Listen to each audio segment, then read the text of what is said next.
दोस्तों, मध्य प्रदेश की एक संस्था और उसमें बैठे अधिकारी शायद मध्य प्रदेश के युवाओं को इतना सीधा और सरल समझते हैं कि उनकी आंखों में धूल के बजाय मिर्ची झोंकने का प्रयास कर रहे हैं। नमस्कार, मैं हूं गिरिराज शर्मा और आप देख रहे हैं सरल टॉक। सभी से एक अपील है कि आवाज को सब्सक्राइब कीजिए और इसे सोशल मीडिया के हर प्लेटफॉर्म पर शेयर कीजिए। साथ ही साथ सरल टॉक के Facebook, Twitter, Telegram, Instagram page को भी आप लोग फॉलो कीजिए। दोस्तों, वो संस्था है व्यापम के द्वारा प्रतियोगी परीक्षाएं आयोजित करवाई जाती हैं। आप सभी जानते हैं, लाखों युवा वो परीक्षा देते हैं, लेकिन मध्य प्रदेश के युवाओं की किस्मत देखिए कि हर बार किसी न किसी परीक्षा में कोई अड़ंगा आ जाता है। कहीं स्क्रीनशॉट्स वायरल हो जाते हैं, तो कहीं पेपर आउट हो जाता है, तो कहीं पर परीक्षा कैंसिल होकर दोबारा से होती है। लेकिन अब इसमें हम जो बात कर रहे हैं वो कर रहे हैं शिक्षक पात्रता परीक्षा वर्ग 3 की, जिसमें लगभग 10 लाख से ज्यादा युवाओं ने परीक्षा दी। इसके स्क्रीनशॉट्स सोशल मीडिया पर वायरल हुए। जब मामला सामने आया तो जांच सौंपी गई मैप आईटी को।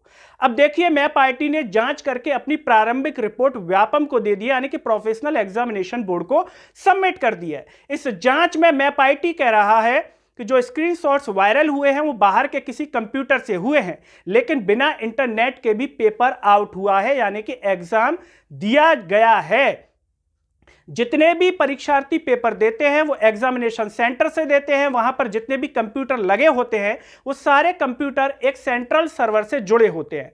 मैप आईटी ने कहा है कि सेंट्रल सर्वर से पेपर लीक हुआ है, वहां से पूरा एक्सेस दिया गया है बाहर के कंप्यूटर को। इसमें इन्वेजिनेटर की भूमिका है। रोल नंबर बाकायदा बताया गया है जो स्क्रीनशॉट्स पे वायरल हो रहा था, यानी कि सुनियोजित तरीके से बाकायदा पेपर को लीक किया गया है। ये मैप आईटी ने अपनी जांच में दे दिया है। अब यहां पर पेच देखिए, जिस मैप आईटी को लेकर के छाती फाड़ रहे थे, मध्य प्रदेश के गृह मंत्री जी ने आदेश दिया था, कह रहे थे मैप आईटी जांच करेगी। आईसीपी केसरी ने एमपी पुलिस की जो परीक्षा हुई थी रिजल्ट को लेकर के, उसकी मैप आईटी की जो जांच हुई थी उसके आधार पर क्लीन चिट दे दी, उसमें कुछ नहीं कहा। लेकिन यहां पर जो जांच हुई है उसकी फिर से जांच कराई जाएगी। ये कौन कह रहे हैं? पीबी के नए चेयरमैन साहब मलय श्रीवास्तव कह रहे हैं।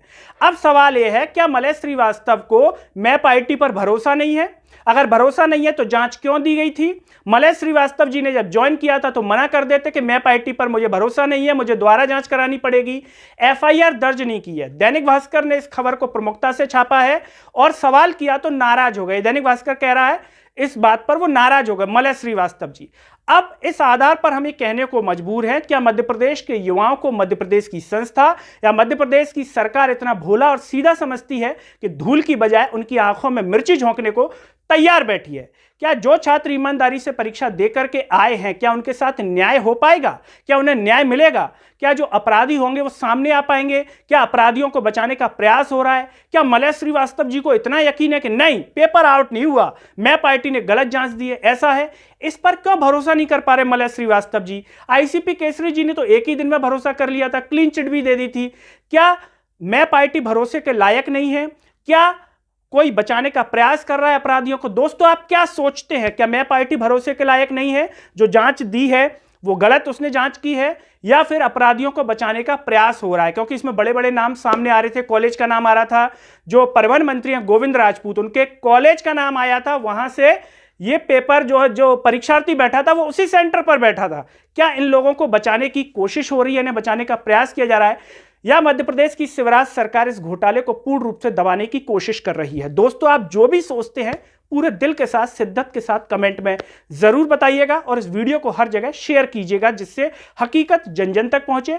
और सरल टॉक की आवाज को सब्सक्राइब कीजिएगा। साथ ही साथ सरल टॉक के Facebook, Twitter, Telegram, Instagram page को भी आप लोग फॉलो कीजिएगा। अगली वीडियो में आपसे फिर होगी मुलाकात। तब तक के लिए मुझे दीजिए इजाजत। नमस्कार।